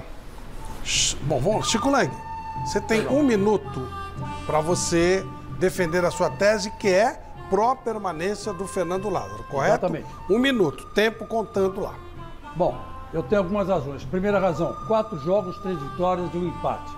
Segunda razão, ele é da casa, conhece os atalhos do clube e os atalhos do CT Joaquim Grava. Terceiro, tem bom relacionamento com dirigentes e jogadores e leu o jogo do atual elenco. Quinta coisa, ele tem um conceito de futebol ofensivo. Outra coisa, ele não vai começar do zero. Não vai começar do zero, não. Ele vai começar de um patamar que ele já tem, que está na mão dele. E sexta e última defesa dele, ele cabe no bolso do Corinthians. Essa que é a grande verdade. Coisa que os outros treinadores do Corinthians querem, não cabem. Perfeito. Parece que nós tiramos tempo do Chico, mas entrou um pouquinho depois o relógio. Então, 0 relógio. Celso Cardoso, por que não pode ser Fernando Lázaro e tem que vir um outro? 1 minuto para você. Primeiramente, não é pela competência dele. É jovem ainda. Nem tem o curso da CBF que o permite trabalhar como treinador. Falta essa licença pró para trabalhar. Segundo, o mesmo Chico que está falando, tem 3 vitórias, 1 empate, ou 4 vitórias e 1 empate. Quando forem 4 derrotas e 1 empate, vai ser o primeiro que vai falar assim, é o estagiário do estagiário, o Corinthians... Não, que eu vou falar. Ainda não. Já você debate. Dizer que eu vou falar. Já você debate. Vai acontecer. Eu não falei nada. Já você debate. Vai, continua. Se não, o Chico, vão falar, é o estagiário do estagiário, não tem o tamanho do Corinthians, o Corinthians precisa de um técnico pesado, ou seja, ele já assume um trabalho demitido. E hoje, ainda mais do jeito que estão as redes sociais e os dirigentes sensíveis às redes sociais, pronto, basta 4 derrotas e 1 empate, o inverso do que ele já conquistou até aqui, não serve. Então, se é para ser assim, melhor trazer alguém que num primeiro momento conte com a tolerância e a paciência para que o trabalho seja desenvolvido. Agora sim, Chico. Agora você fica à vontade. O problema é o seguinte, eu não falei nada ainda, porque não aconteceu absolutamente nada. Você falou do Silvinho? Não, o Silvinho... Você vivia falando que o Silvinho... Silvinho era um aprendiz de feiticeiro. E ele era o auxiliar do Silvinho, Chico. Mas é que tá, apostaram no estagiário errado, que o estagiário certo é o Lázaro. Que ele leu o elenco do Corinthians, ele leu o futebol desses caras. Outra coisa, ele não atrapalha os caras. Tanto é verdade que depois que o Silvinho saiu, o Corinthians só ganhou. O Corinthians só ganhou e empatou. Essa é a diferença, que o Corinthians só ganhou, porque ele só dá dando sequência ao que fez o Silvinho. Não, só isso. Não, senhor. Não, senhor. Qual foi a grande o Silvinho colocou o Renato Augusto de centroavante. O ano passado, Chico. Aqui, o ano passado não, mas ele colocou. O que é isso? Sim. Ele colocou, forçou o Roger Guedes a jogar de centroavante. O Roger Guedes chegou para ele e falou assim, centroavante eu não jogo. Ontem o Roger Guedes jogou centralizado. Mas porque ele quis. Porque ele chegou pro Lázaro e falou, se você quiser me colocar de centroavante, eu jogo. E ele falou isso pro Silvinho, Chico. Não falou não, senhor. Não falou não, senhor. Pelo contrário, ele queria jogar pela esquerda. Todo mundo sabe disso. Que ele estava desgostoso por causa disso. Tanto é verdade que começou um boato de que ele queria sair do Corinthians. E o empresário dele já tinha até falado com dirigentes do Flamengo para ele se mandar. E ele só não foi. Por quê? Porque o Silvinho foi embora. O Silvinho não sabia aproveitar o Roger Guedes. E o Roger Guedes, esse ano aqui, é o artilheiro do Corinthians. É o cara que está fazendo mais gols pelo Corinthians. Chico, ele estava num jejum danado, acabou de fazer gol. Que jejum? Jejum? Desde o começo do ano, quantos gols ele fez? É, contra o São Bernardo que ele marcou 2 gols. Estava lá no jejum sem fazer. E 2 golaços. Ele tem capacidade técnica. O problema dele é colocá-lo no lugar certo e na hora certa. A questão de manter o Fernando Lázaro ou não tem a ver com... Tem um começo até arrasador. O retrospecto dele é muito bom. Ontem perdeu o primeiro ponto dirigindo o Corinthians. Mas ainda é muito cedo. Você vai atropelar etapas e nas primeiras derrotas, as mesmas críticas que vinham ao Silvinho, que eu considero injustas, virão para ele. Então, se é para fazer isso... Pega o Silvinho lá para sua casa. Ou põe lá no seu time lá. Você está perdendo... Lá, o você está perdendo a razão, Chico. Eu estou perdendo a razão. É claro que tá. Então, vamos ver. Faz 15 dias que o Silvinho saiu do Corinthians. Que falta ele está fazendo? Fala para mim. Nenhuma, porque o Corinthians está vencendo. Não está fazendo falta nenhuma, cara. Vamos ver, então, para você, Paulo, quem ganhou o debate? Bom, eu estive no jogo Corinthians e São Bernardo, no estádio. O Corinthians jogou a mesma coisa que o Silvinho jogava no primeiro tempo. Se tivesse o Silvinho no banco, teriam críticas. Isso aí. As críticas começaram a passar da arquibancada para os jogadores. Mudou. Aí depois, segundo tempo, outra história, tal. Eu, nessa disputa desse mano a mano, eu fico com o Celso. Com o Celso. Lógico. Galo, quem ganhou o debate? Comigo. Não, eu acho um debate interessante, mas eu acho que não se falou dentro desse debate se o gestor ou o dirigente do Corinthians falou para algum deles aonde é que eu quero chegar, aonde eu posso estar, aonde eu quero ir com o meu elenco, entendeu? De uma maneira, quando ele falou da questão financeira, é a número 1 hoje. Né? Todos os times brasileiros estão com uma dívida muito grande. Então, dependendo o que o Corinthians vai chegar para bater campeão, ou ele vai bater para tentar uma Libertadores, ou ele não tem elenco para isso ainda. Então, acho que essas questões que têm que ser colocadas em pauta. E conheço o Fernando, acho que ele é bastante competente para uma permanência, porque eu entendo que o time do Corinthians não vai fazer frente aos 3 times hoje que estão financeiramente tomando conta. Teu voto é pro Chico. Tomando conta do futebol brasileiro, que é o Palmeiras, Flamengo e Atlético Mineiro. Perfeito. Eu também voto com o Chico, ressalvando-se que não concordo com o que você falou do Silvinho. Mas com relação ao Fernando Lázaro... Não, respeito a sua posição. Eu voto no Chico, com as ressalvas também do Silvinho, que eu gostava do trabalho do Silvinho, acho que foi injusta a demissão. Da minha parte também. Viu? Então, ganhou Chico, de lavada. Você ganhou, tá vendo? Você fala que você é sempre parabéns, Chico. Primeira vez que eu ganho um debate. Tacinha. Não, caneca, pronto. Dá uma canequinha. Não, eu já tenho a canequinha, obrigado. Eu aceito, sabe o quê? Eu quero ver. Sabe quero ver quando o Fernando Lázaro perder Eu quero ver o Corinthians campeão. É isso, gente. É isso. Eu quero ver o Corinthians campeão, gente. E se essa diretoria continuar vacilona como ela está, o Corinthians não vai ganhar porcaria nenhuma. Quando fala o palavrão aqui. Mas o que o Corinthians poderia ganhar, Chico? O Corinthians, ele pode ganhar o Campeonato Paulista, porque se o Corinthians não for para cima do Palmeiras, o Palmeiras vai ganhar esse campeonato com o pé nas costas. O que o Palmeiras está jogando de futebol é uma enormidade. Nossa. Porque o Corinthians só pode ganhar Campeonato Paulista e Copa do Brasil. O resto não dá. Dá para ganhar. Não dá. Lógico que dá para ganhar. Libertadores e Sul-Americano não dá porque não tem aquela coisa de sempre. Você que vem com esse argumento, que é um argumento furado, porque quem tem 2 mundiais no Brasil é o Corinthians. E eu tenho 2. 2000? Aqui não, 2000. Meu filho. 2000, vai lá na FIFA. Boca, vai lá na FIFA, entrevista o Infantino. Ué, a FIFA também falou que o Palmeiras tem um Mundial de 51. Você não, concorda? senhor. Ela não, senhor. falou, ué. Tem uma fala do Infantino que ele diz o seguinte: eu aprovei os mundiais de 1960 para cá. 1951 agora, muito atrás. Durante a ida do Palmeiras para Dubai, lá nessa decisão, Abu Dhabi, ele mandou uma carta dizendo que foi campeão. Ele estava bêbado quando escreveu isso. Já não sei. Mestre Helena, o Fernando Lázaro tem estofo já para ser técnico do Corinthians? Olha, eu não sei, porque antigamente a gente ia aos treinos, via os treinamentos, conversava com os técnicos, com os jogadores, sabia exatamente o que acontece. Hoje em dia eu acho muito engraçado os nossos comentaristas. Essa jogada ensaiada, não sei o quê. O técnico fez isso, aquilo, e já estava combinado. E eles não viram nada, não sabem se estava mesmo ou não estava. Quer dizer, é tudo um grande jogo de imagens, né, virtuais. Acho que o Fernando, pelo fato de ele ser o interino do Corinthians, pelo fato de ele conviver com esses jogadores, e esses jogadores serem extremamente experientes e vividos e jogadores de alta categoria técnica, esse quinteto do Corinthians, eu acho que funciona mais do que se trouxer um treinador com ideias, conceitos, não sei o quê, de mexer no time, vai botar lá 3 zagueiros, 3 volantes, coisa... sabe, eu acho, deixa esse menino aí que está funcionando. Boa, mestre! Mestre grande mestre! Mestre, preste bastante atenção numa matéria especial que fala de um querido amigo nosso que você teve uma influência direta na vida dele. Vamos ver.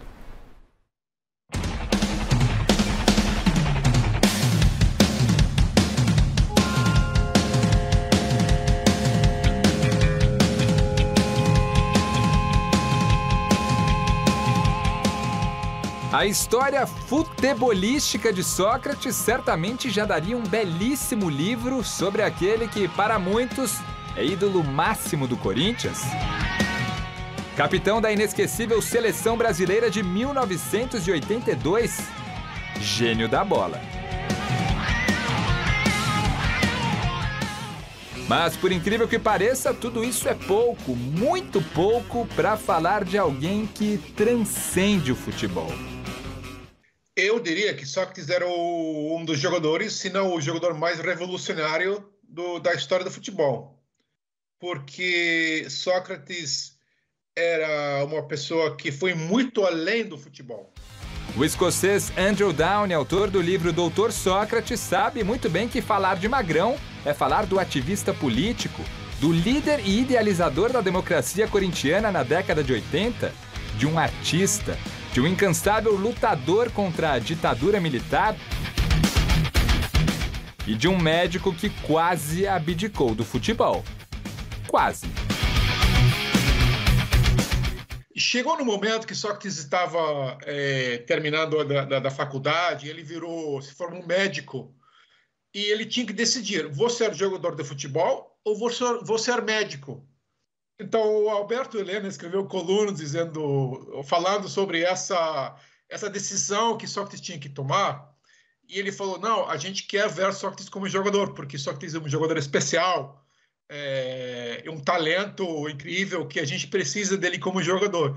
Então, Alberto Helena foi um dos primeiros jornalistas, se não o primeiro, a dar uma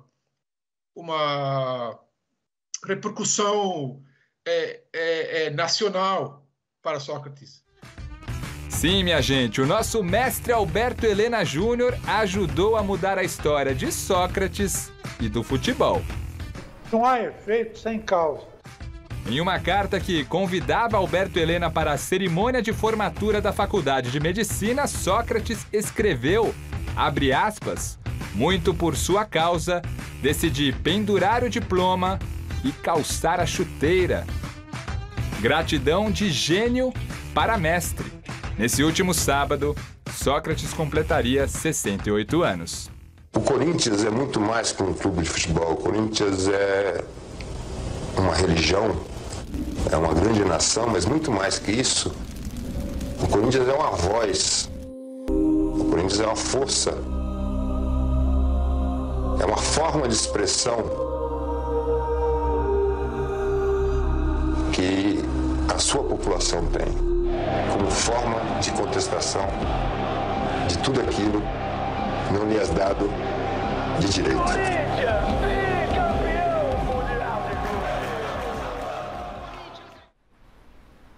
Helena, te surpreendeu essa lembrança depois de tanto tempo no livro do Sócrates?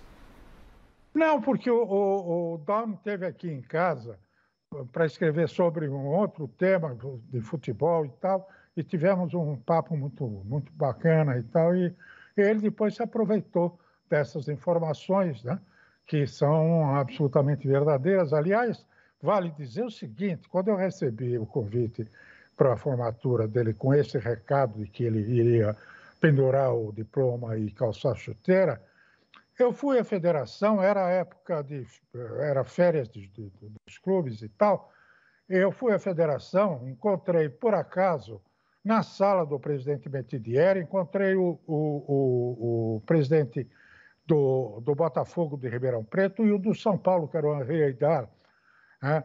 E aí eu sentei ali com eles e disse, olha, o futebol paulista já perdeu 2 grandes jogadores para o futebol carioca, que era o Paulinho, um centroavante que foi para o Vasco, e o Guina, que também foi para o Vasco. Eu disse, não podemos deixar o Sócrates sair. E eles ali, o presidente do Botafogo e o do São Paulo, firmaram um acordo que iam negociar. O Sócrates ia para o São Paulo. Encontrei à noite no Pacaembu o pai do Sócrates, o seu Raimundo, e falei, como é que é? Vai mudar de time? Ele falou, vai mudar de time, mas não vai mudar de cores. Era o Botafogo de Ribeirão Preto para o São Paulo. Sucede que o São Paulo, naquele ano, trocou o Henri Aidar pelo Toninho Galvão. E o Toninho Galvão não queria o Sócrates. Eu disse isso para o Teixeira, que era o técnico do Corinthians na época. O São Paulo queria contratar o Sócrates e o Ney, que era o zagueiro do Botafogo. E o Corinthians queria contratar o Chicão do São Paulo. No almoço entre o presidente do Corinthians, o Vicente Mateus, e o presidente de São Paulo, Toninho Galvão, para fechar o negócio do Chicão, o nosso querido Mateus perguntou para o Toninho Galvão, falou, escuta, você não abre mão desse Sócrates aí? Ele falou, abro sim, não tem problema nenhum. Ele não queria, o Sócrates dizia que ele bebia muita cerveja e tal. E foi assim que o Corinthians acabou contratando o Sócrates e não o São Paulo, que preferiu contratar o Pita. Grandes histórias, grandes histórias. Opa, tava sentindo falta, viu, Michel? Temos aqui a campainha tocando, prêmio saindo, fique ligado. Vamos lá, tênis Adidas Run Falcon 2.0 do São Paulo, tamanho 40, junto com a bola topper, presente da loja Gold Placa, vai para o Alessandro Belangero. Alessandro, você tem uma semana para pegar seu presente aqui, nossa produção vai entrar em contato com você. Michele, quais presentes nós ainda temos? Cadê minha caneta? Temos a camisa do Corinthians, tamanho M, com o livro Doutor Sócrates, e temos a camisa branca retrô do Santos, manga longa, tamanho M, com o almanaque do Santos. Aliás, pouca gente pedindo esse presentão do Santos e é belíssima essa camisa, a nossa produção ficou encantada. Essa camisa aí era que o Pelé usava. Hashtag mesa redonda. Quando a gente fez aquele especial do Santos, todos nós usamos essa camisa. Isso. Que era uma camisa retrô do Santos. Apenas isso. A camisa mais significativa brasileira no cenário internacional. Depois dos 3-0 de hoje, o Santista está bem para baixo. Não, tudo bem, mas é que uma coisa, outra coisa. Claro. Aí você usa a camisa daquela época. Hashtag mesa redonda, um baita prêmio esse aí. Você não pega pra mim, viu? Não tem problema. História é história, né? Aliás, você guardou aquela camisa? O quê? Você guardou a camisa? Sim, com a assinatura do 5. Ah, é? Claro. Autografada pelo 5. Pelo 5. Lógico que sim. Sem dúvida. Nós já não temos 2 deles aqui já. Pois é, infelizmente. O Coutinho e o Durval. Infelizmente. Muito triste, mas todos vão pro outro lado.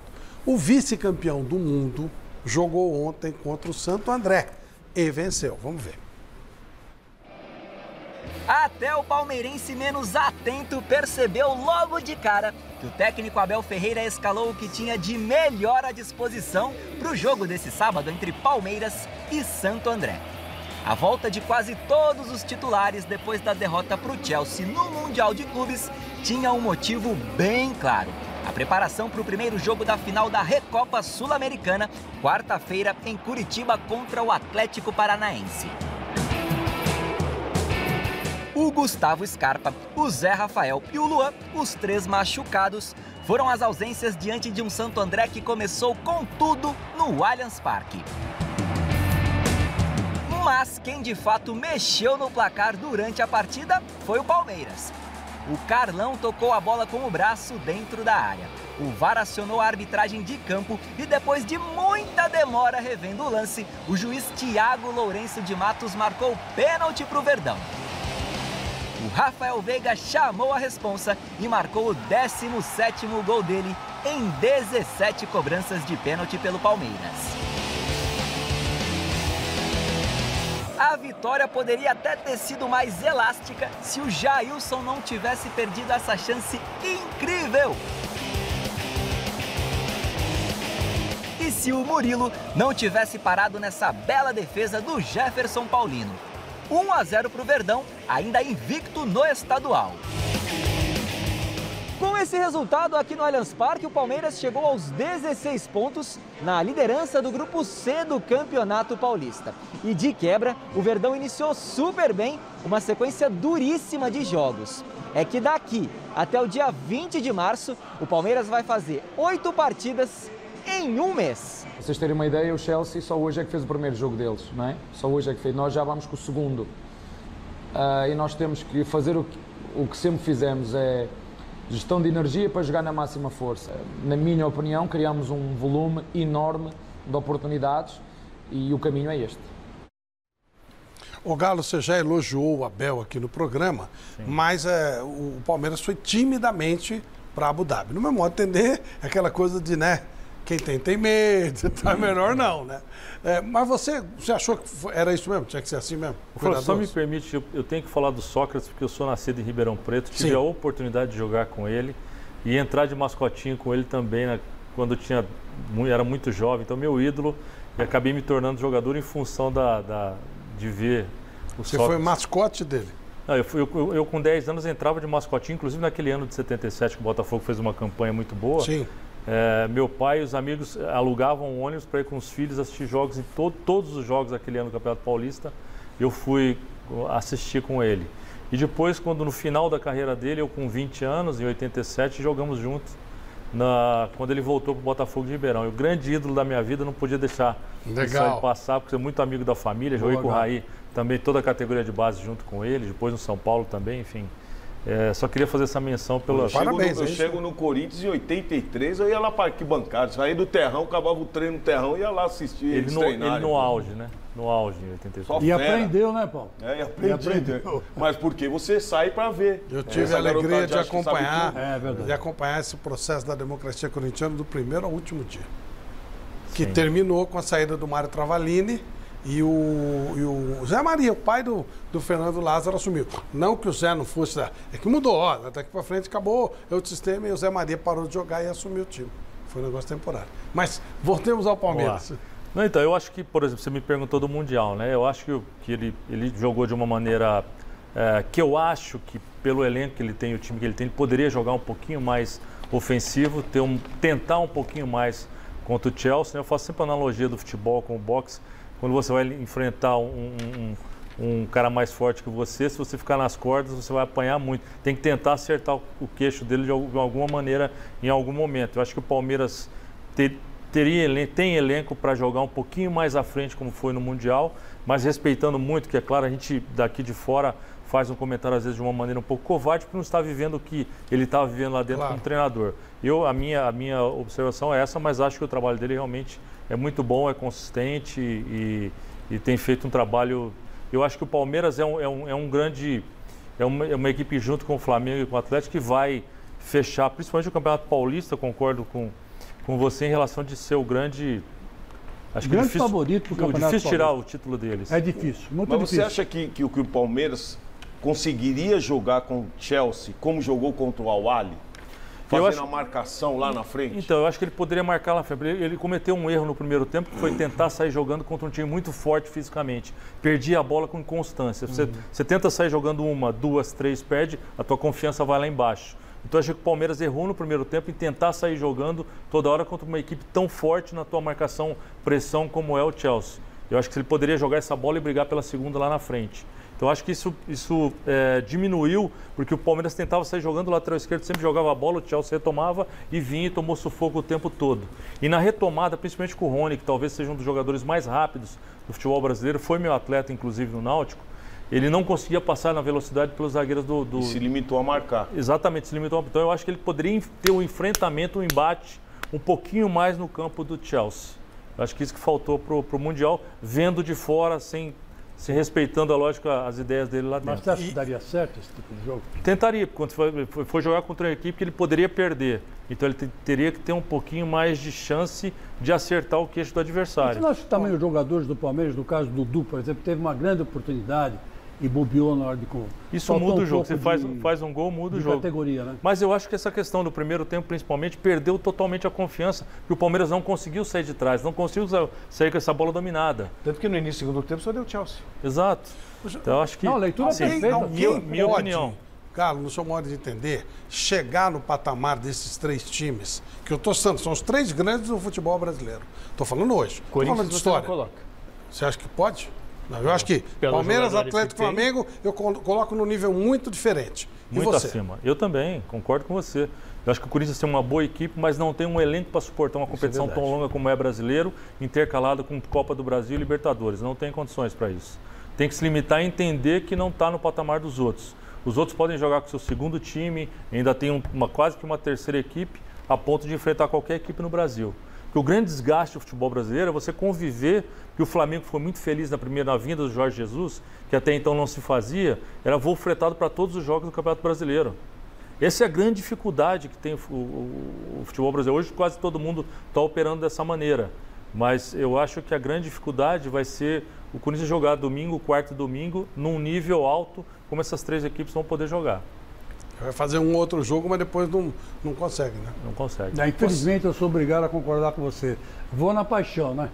Vou torcer na paixão, vou torcer para que... Chico, mas assim, o gol lá no Campeonato Renato Paulista Augusto, pode, ué. Não, no Campeonato Paulista não. E concordo com o Flávio quando ele falou do mata-mata. O mata-mata tudo pode acontecer. Claro. Acho que o mata-mata, o Corinthians é uma equipe que pode fazer frente. Mas no campeonato longo.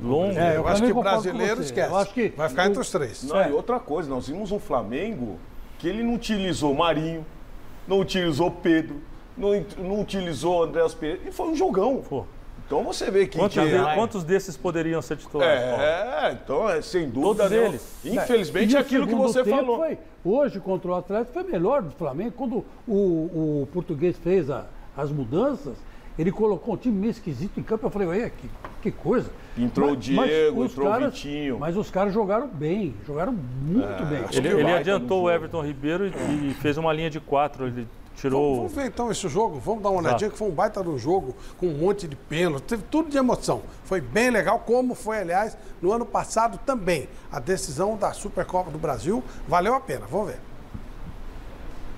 A decisão da Supercopa do Brasil foi tão quente quanto a tarde de domingo em Cuiabá.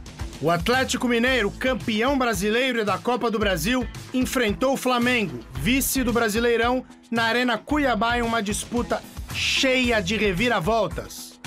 No final do primeiro tempo, o Galo abriu o placar. Em um dos poucos ataques do time, Arana arriscou o chute de longe, Hugo espalmou para a frente e Nátio Fernandes completou para as redes.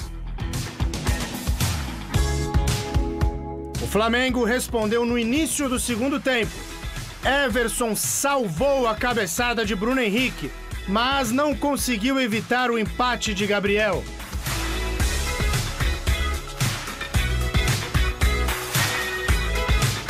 E os rubro-negros buscaram a virada. Lázaro lançou Bruno Henrique e o atacante encobriu Everson para fazer o 2-1.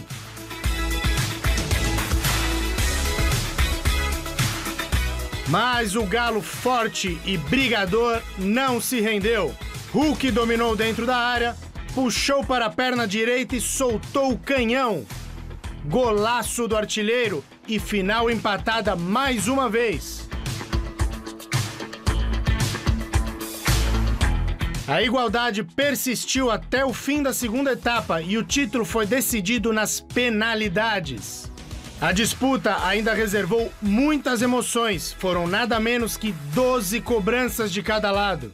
Depois de ambos os times acertarem as 5 primeiras batidas, a disputa foi para as alternadas. Guga perdeu o primeiro, mas Arão também desperdiçou. Jair guardou e Gomes também. O goleiro Everson foi para a bola e isolou. Na sequência, se redimiu defendendo o chute de Mateuzinho. Os zagueiros Nathan Silva e Léo Pereira converteram. Mariano perdeu e deu mais uma chance para o Flamengo ser campeão, mas Fabrício Bruno mandou para fora. Godin errou para o Galo e Hugo Souza poderia consagrar os cariocas, mas também não converteu. A bola voltou para Hulk, o primeiro cobrador, que fez novamente. Vitinho, por outro lado, parou em Everson. Atlético Mineiro, campeão da Supercopa do Brasil pela primeira vez em sua história.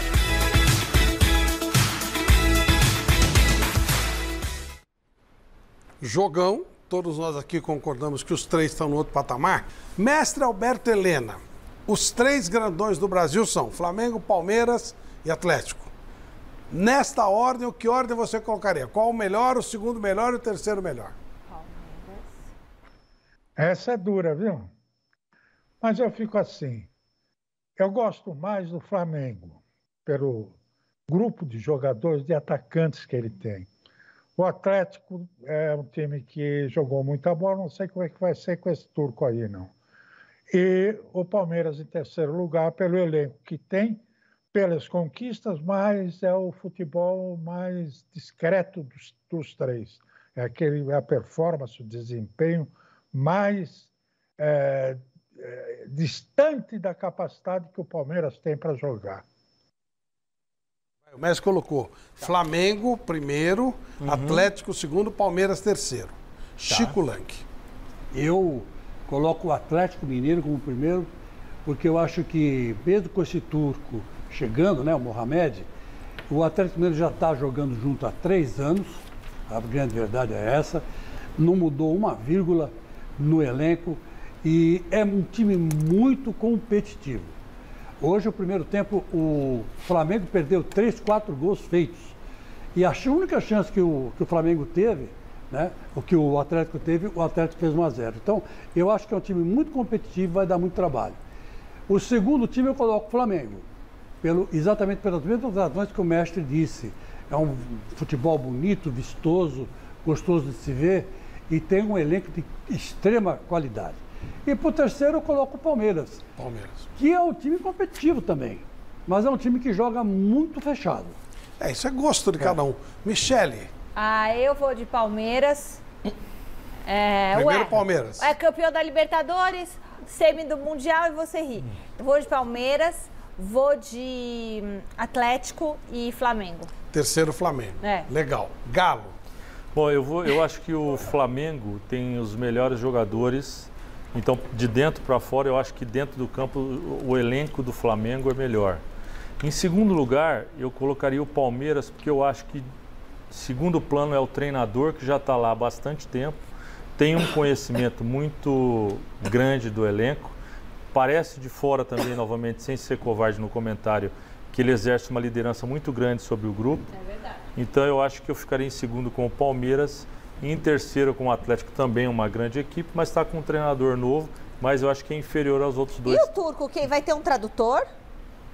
Não, ele é argentino. Eu acho que ele fala... Ele é espanhol. O turco também é português. Ele é espanhol. Ele é argentino. Na verdade, ele é argentino. Ele é apelido de turco, mas é argentino. Porque ele chama Mohamed. Então, ele é argentino. Senão é o que faltava. Ele é argentino. Ele é argentino. Celso, para que você feche a conta, nada se for que a gente vai ver o Paulo, aí você vai ter que somar, né? Para os seus 3, a ordem. Flamengo, Atlético, Palmeiras. Flamengo, Atlético, Palmeiras. Eu vou deixar o Paulo por último. Você riu?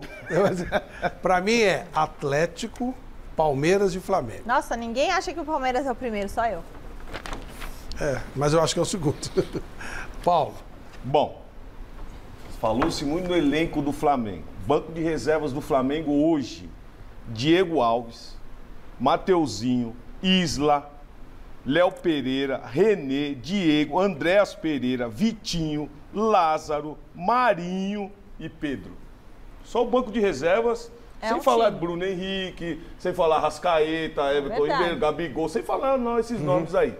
Então, primeiro Flamengo.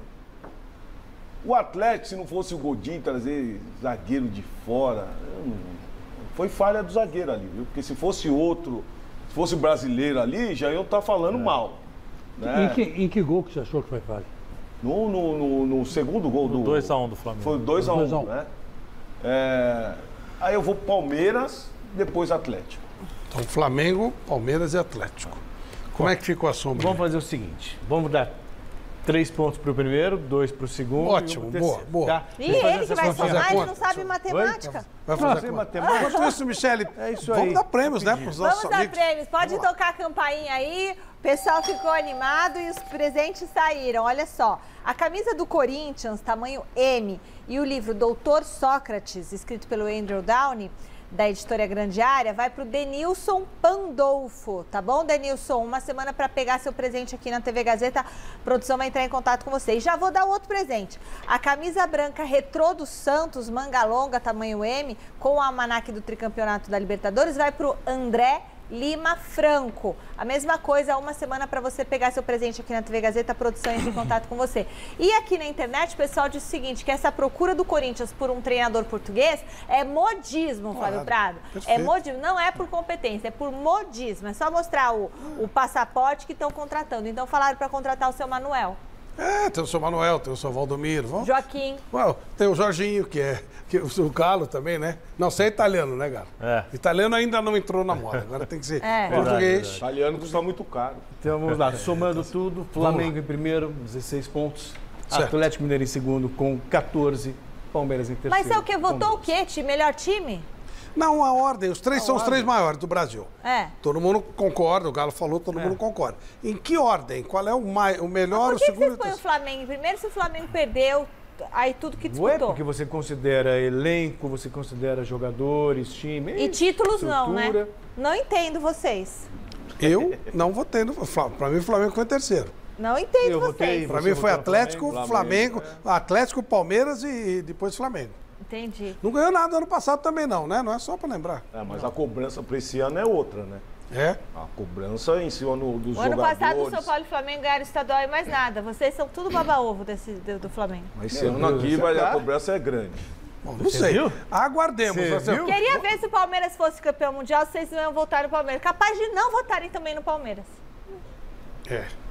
Celso, você é muito anti-palmeirense. É óbvio que não. O telespectador tá pondo você cantando aqui na internet, viu? E você também, Flávio. Do quê? É montagem. O cara fez uma montagem que ele mexe a nossa boca. Cantando o quê? Sei lá, várias músicas aqui no Twitter. Cantando La Bamba. É muito legal. Muito bom. E amanhã a gente tá junto no Gazeta Esportiva também. Só pra gente finalizar a história do técnico lá, do Corinthians? Luiz Castro. Ele já aceitou a proposta do Botafogo? As notícias que vêm do Rio, eu estava vendo aqui o Globo.com, que atualizou há pouco tempo. No Rio já dizem que sim. Tá? No Rio, Botafogo assim já... como estavam dizendo aqui em São Paulo ontem, que ele tinha fechado com o Corinthians. Você me perguntou, estou te dizendo. Não, mas ele que contestou, não foi? Não estou contestando, não. Não estou dizendo que está fechado, estou dizendo que o Globo.com está dizendo isso. Em cima desse tema, eu perguntei para o mestre, ele respondeu e eu concordo com ele. O que pode ter feito ele se definir por isso foi o fato do Botafogo ser uma empresa. E também pagar multa, né, Flávio? Você vai contratar alguém e fala assim, eu vou te contratar, mas você que lute para pagar multa. Mas isso da empresa, e o Galo defendeu que é importante para o futebol, vai obrigar todo mundo a virar empresa. Porque os caras vão começar a perder negócio. Porque você vai querer... Eu quero assinar com uma empresa. As últimas informações dão conta de que o Corinthians desistiu do negócio também. Então, não tinha como pagar. Acho que ele certo, o Galo muda tudo. Você começa a pagar, ou seja, o Corinthians a empresa passa a ter mais poder. Eu vou dizer uma coisa para você. Jesus, hein, numa boa falando, vão pegar qualquer sul-americano agora. Que queria um europeu. Agora é bem capaz de ir atrás de um sul-americano. E o brasileiro está fora, está completamente descartado. Eu acho que sim, porque essa diretoria só quer saber de técnico estrangeiro. Aqui, assim, os nomes disponíveis, tem até aquela história. O Cuca tem a rejeição na rede social pelo passado dele lá na Suíça. Essa conversa fiada. Não é conversa, não. O Renato, cara é campeão brasileiro. O Renato disse não para ir para o Flamengo e no Flamengo não apresentou aquele trabalho que trouxesse uma calma nas redes sociais. Mas é por mimimi da diretoria que não quer o Renato. É mimimi. Não, eu sei, tudo bem. Só estou colocando o que está acontecendo. Não concordo. Amanhã, às 6 da tarde, no Gazeta Esportiva, a gente vai esmiuçar esse tema. Vai ser muito legal, um dos temas, o tema da semana, né? Corinthians perdeu o Luiz Castro, que parecia estar resolvido. Quem será o novo técnico do Corinthians? Um abraço, Michele. Beijo, abraço, Flávio. Chico. Um abraço, Galo. Muito obrigado, Flávio, viu? obrigado. Um abraço, Valeu, mestre. Flávio. Um abraço, Paulo. Um abraço, Celso. Valeu. Tchau, tchau.